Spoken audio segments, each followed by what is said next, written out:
Galaxy multi speciality hospital जो कि IRC ने आज यहाँ पे कायम किया, जिसका आज यहाँ इफ्तिताह हुआ है, और मुझे इस इनॉग्रेशन में, इस इफ्तिताह में आने का मौका मिला।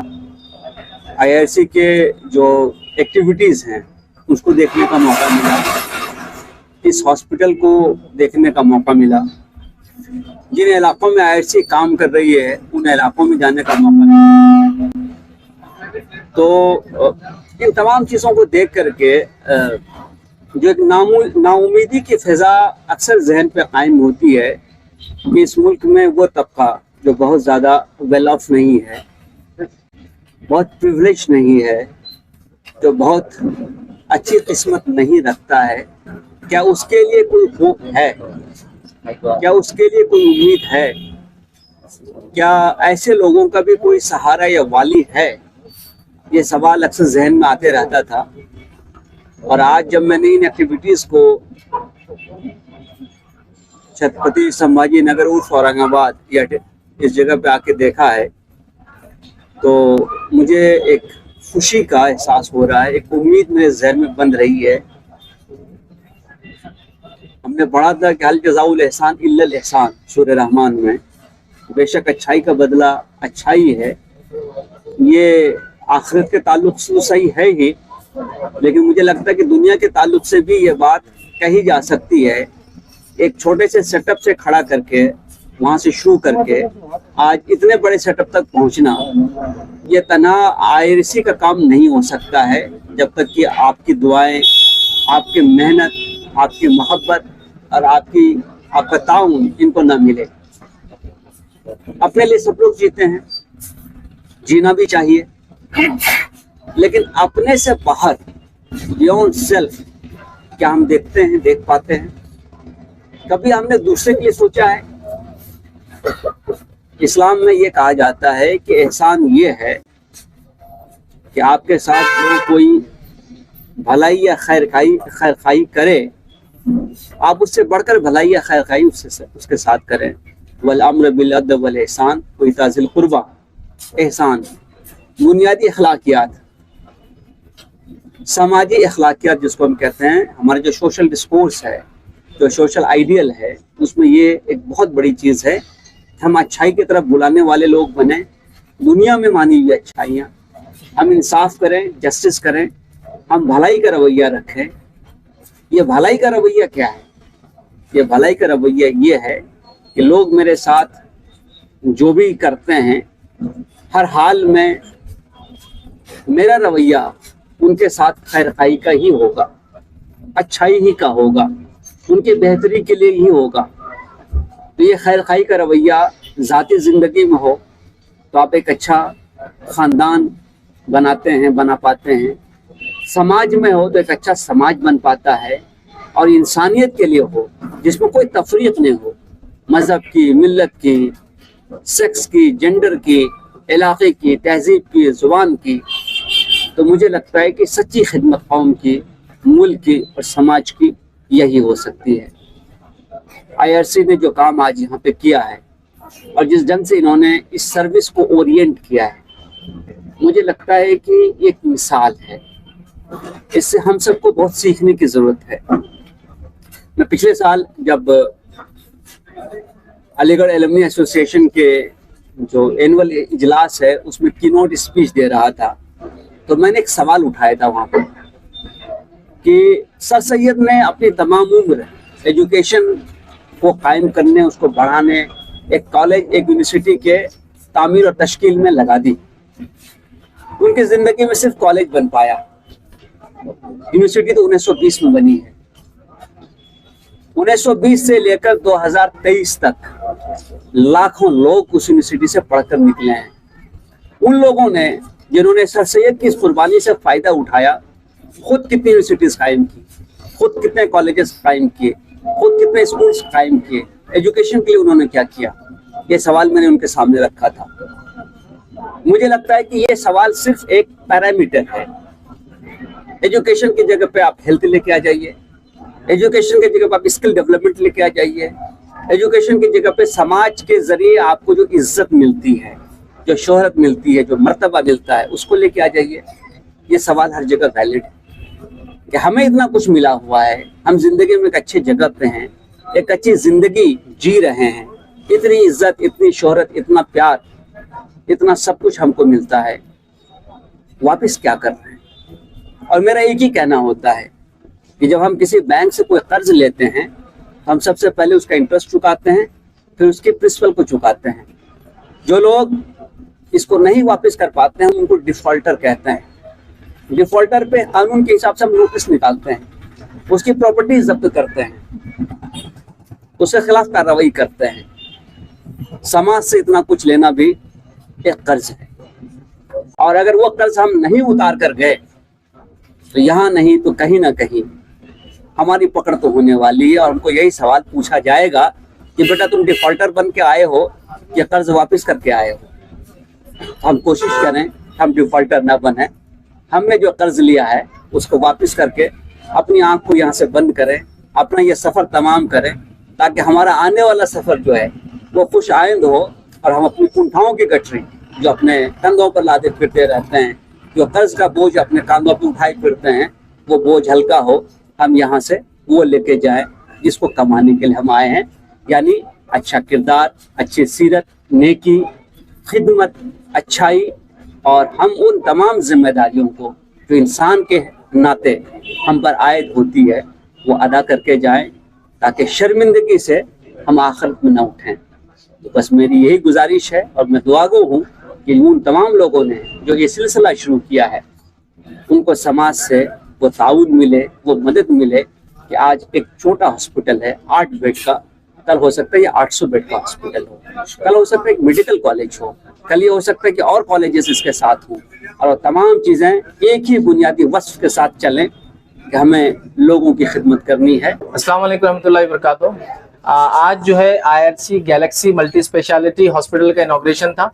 अल्हम्दुलिल्लाह IRC ऑलरेडी 7 क्लिनिक्स चला रही है, 7 क्लिनिक्स। ये हमने जो किया है मल्टी स्पेशलिटी हॉस्पिटल, क्लिनिक में बेसिक सर्विसेज पहले से दी जा रही थी, लेकिन अब हम चाह रहे थे कि इससे ऊपर भी पेशेंट्स को बेनिफिट मिले, खास तौर से ऑपरेशंस के मामले में। अल्हम्दुलिल्लाह उसी असना में जब हमारी प्लानिंग चल रही थी, डॉक्टर उमर से मुलाकात हुई और उन्होंने भी इजहार किया कि इस तरह की एक्टिविटी वो भी करना चाहते हैं। आप अल्हम्दुलिल्लाह पेशे से जो है सर्जन है और असिस्टेंट प्रोफेसर है MGM के अंदर, और सर्जन है पेशे से। आपकी ख्वाहिश हुई कि इस तरह की एक्टिविटी कम्युनिटी को बेनिफिट के लिए की जाए, तो अल्हम्दुलिल्लाह ये इश्तिराक से हम लोगों ने एक जो है काम शुरू किया।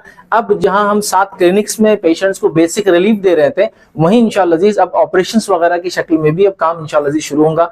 अब ये किस तरह से होगा? पहले जो हमारी क्लिनिक्स थी उसके अंदर जो लोग जाते हैं एक मुख्तसर सी फीस पे करना होती है और मेडिसिन फ्री होती थी। यहाँ थोड़ा सिस्टम अलग है, यहाँ पैकेजेस हमने बना दिए।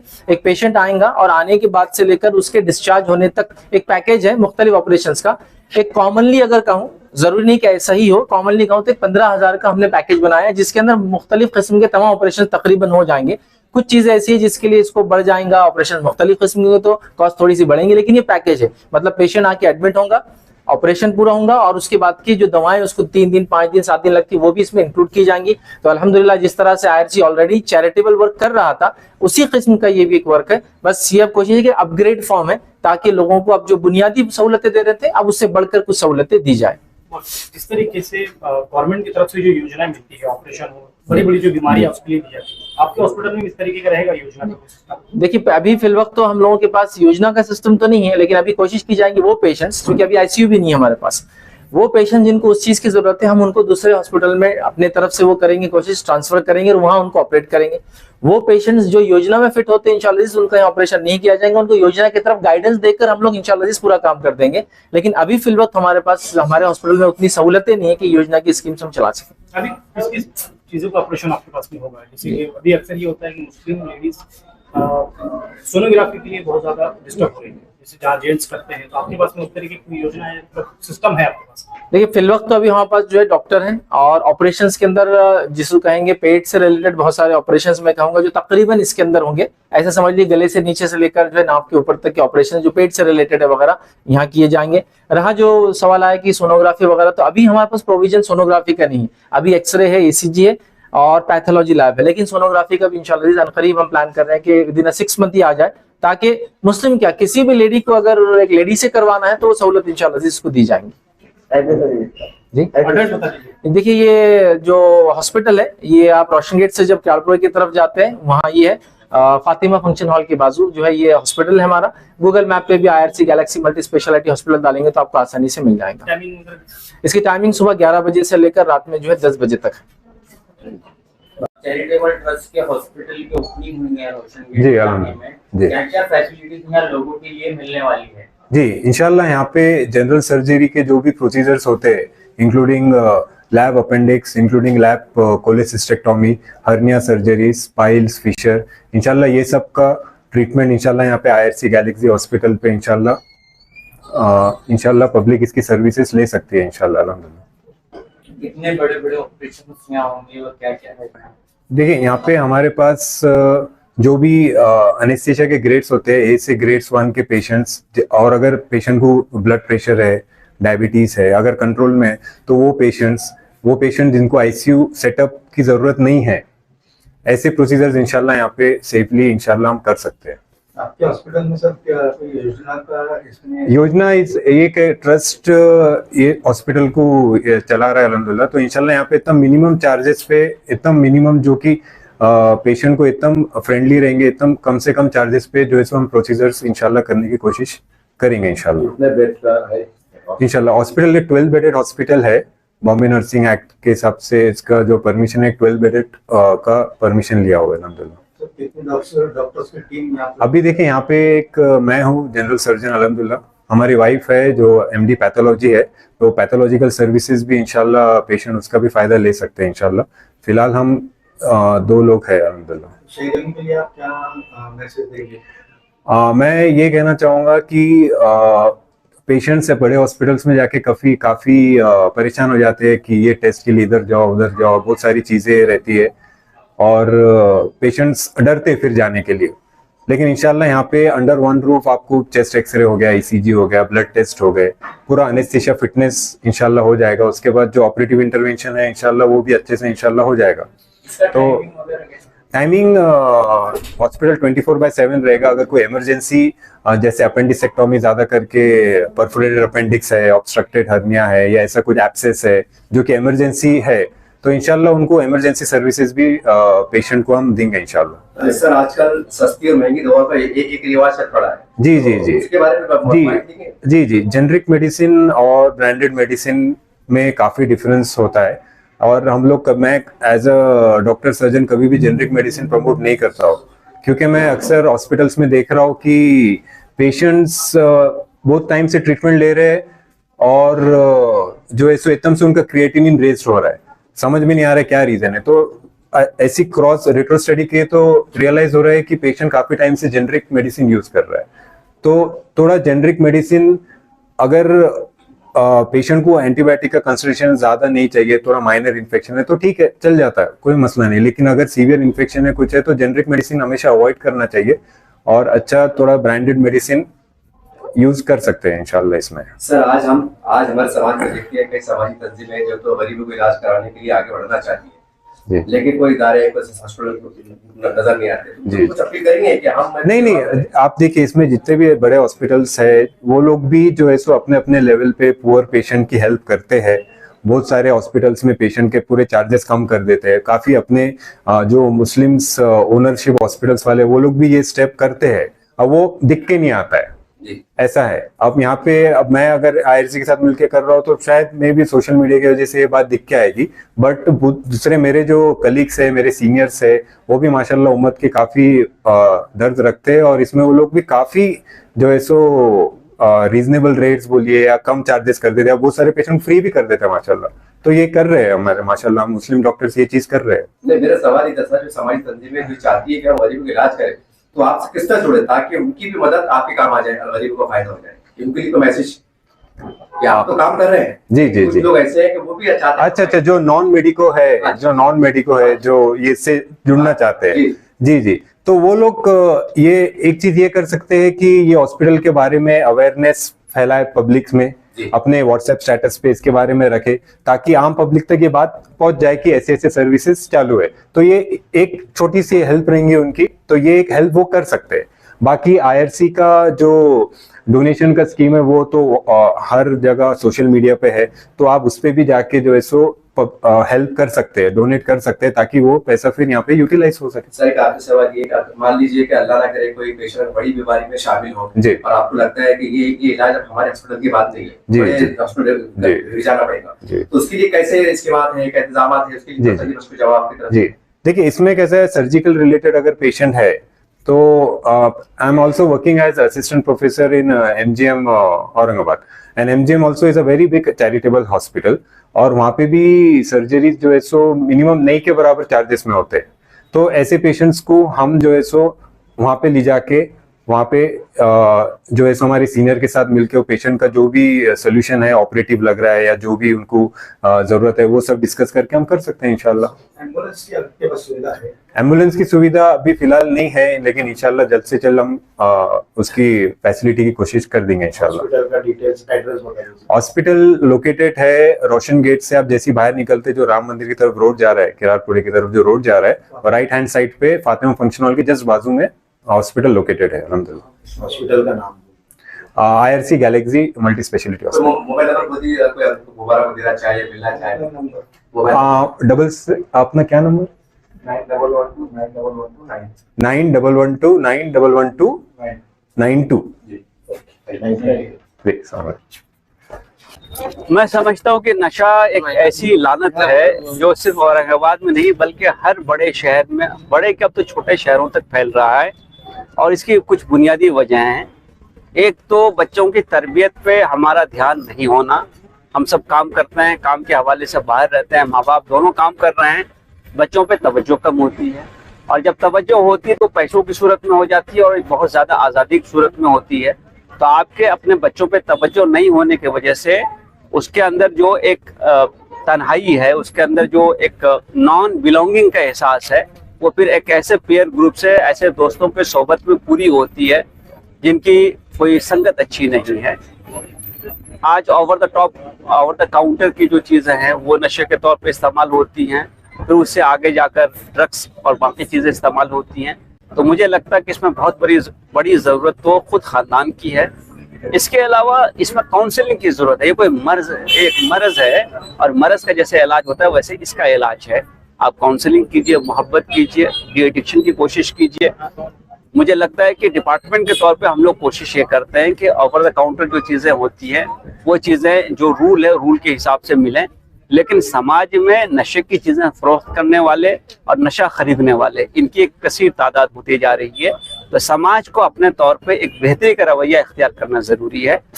कोई भी आदमी जो नशे का आदी हो चुका है उसके साथ सख्ती करके आप उससे वो आदत नहीं छुड़वा सकते हैं। उसके साथ मोहब्बत से पेश आकर, उसको समझा कर, उसको उस आदत को छोड़ने में मदद देकर ही हम वो आदत छुड़वा सकते हैं। और नशे का कोई आदमी अगर एडिक्ट हो जाए तो कोई बुरा आदमी नहीं होता है।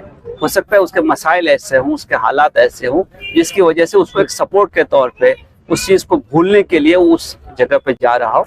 तो मुझे लगता है कि ऐसे तमाम लोगों को जो नशे के आदी हो रहे हैं या उस रास्ते पे जा रहे हैं या उस संगत में जा रहे हैं, हम समाज की हैसियत से उसकी काउंसलिंग करें, उसका वहाँ से पीछे खींचें, उसको अच्छाई के रास्ते पे ले जाएं, उसको सपोर्ट के लिए जो चीज़ें लगती हैं, डी एडिक्शन सेंटर होगा, सपोर्ट होगा, काउंसलिंग होगा, ड्रग्स होते हैं, साइकेट्रिक काउंसलिंग होती है, साइकेट्रिस्ट की ज़रूरत होती है, इन तमाम चीज़ों का इंतज़ाम करना भी ज़रूरी है।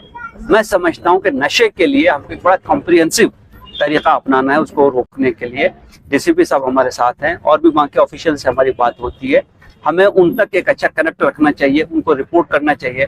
कॉलेजेस और स्कूल जिनके बाहर ऐसी चीज़ें हो रही हैं उसके हवाले से भी खबर देते रहना चाहिए। केमिस्ट और ड्रगिस्ट जो हैं जिनके दुकानों से बहुत सारी चीज़ें मिलती हैं, उनको जो ड्रग्स एक्ट है उसके तहत और ख़ुद ड्रग इंस्पेक्टर और जो डिपार्टमेंट है उनके ज़रिए भी एक अवेयरनेस करना ज़रूरी है। हम बहुत जल्दी पैसा कमाने के चक्कर में नशे की चीज़ों को फ़रोख्त करते हैं, तो एक उस पर भी एक बंदिश आनी ज़रूरी है। मुझे लगता है कि ऑल इन ऑल हमको एक अच्छा समाज बनाना ज़रूरी है, तभी जाकर नशे की जो अभी खौफनाक सूरत हाल पैदा हो रही है उससे लोग रुक सकेंगे। उसमें सख्ती, उसमें मारपीट, उसमें किसी का बाइकआउट, उसमें किसी को लान तान करना, मुझे लगता है कि इससे बहुत ज़्यादा हम कुछ हासिल नहीं कर पाएंगे। हासिल तो सिर्फ मोहब्बत से कर सकते हैं, काउंसलिंग से कर सकते हैं, मदद से कर सकते हैं, डी एडिक्शन के सेंटर्स खोल के कर सकते हैं, और उसके लिए जो साइकेट्रिक असिस्टेंस है उससे हम कर सकते हैं। हम लोग भी एक नर्म दिल रखते हैं। हमको अपनी जो जिम्मेदारियां होती हैं डिपार्टमेंट की, उसमें जैसे हमारा नारा है सद रक्षणाय खल निग्रहणाय, तो हम जो गलत करते हैं उनके साथ सख्ती करते हैं, जो अच्छे काम करते हैं हम उनके साथ जो अच्छाई का रवैया रखते हैं। तो हमको वो जरूरत है प्रोफेशनल, लेकिन हम अगर नर्म दिल ना रखते तो हम जस्टिस के लिए खड़े नहीं होते। हम आपकी लाइफ सेफ रहे। अभी मैं एक बड़े शायर जो आजकल दिल्ली में हैं, एक ज़माने में वो एक मुशायरे में आए मुंबई में, तो मुशायरे में मैं एज गेस्ट गया हुआ था, तो कई प्रोग्राम से मैं करते करते वहाँ पहुँचा, तो उन्होंने स्टेज से मुझ पर कमेंट किया कि पुलिस हमेशा लेट पहुँचती है, तो ये भी लेट से आए हैं, तो कोई ताजुब की बात नहीं है। तो मैंने उनको पूछा कि कितना पैसा ले रहा हूँ मुशायरा पढ़ने का, और ये पैसा यहाँ से नोएडा कैसे लेके जाओगे? हम है ना, इसीलिए लेके जा रहे हो। तो हम घूमते रहते हैं इसलिए कि आप अपना जो पैसा ना ठीक से लेके जा सके।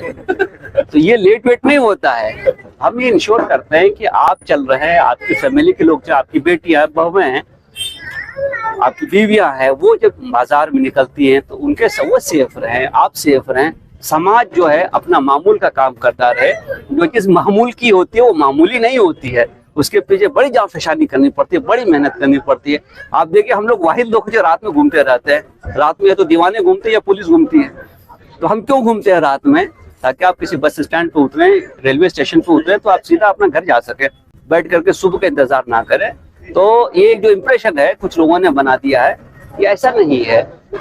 और मैं तो इसकी तरदीद में आपको दलील देता हूँ कि जब तक अमिताभ बच्चन फिल्मों में हीरो हुआ करते थे एज पुलिस इंस्पेक्टर, तो वो बहुत सख्त भी होते थे, उनको मोहब्बत भी होती, तो बहुत अच्छे गाने भी उगाते थे। तो कैसे सख्त दिल है? मैं तो दलील आपको दे रहा हूँ। तो ऐसा है कि हम लोग भी समाज से ही आते हैं और समाज ही में वापस जाते हैं। तो हम वही हैं जो समाज है। हमको अपनी जिम्मेदारियों की वजह से सख्ती अगर कहीं करनी पड़ती है तो प्रोफेशनल रिक्वायरमेंट है, वरना हम समझते हैं। और मेरा जो ताल्लुक लोगों से पड़ा है, मैं तो इनको बहुत अच्छा और बहुत नेक दिल और नर्म खू और मोहब्बत करने वाले लोग पाता हूँ। हाँ, थोड़ा सा एक हम दीवार रखते, जल्दी उसमें किसी को आने नहीं देते, वो एक मुश्किल है हमारी।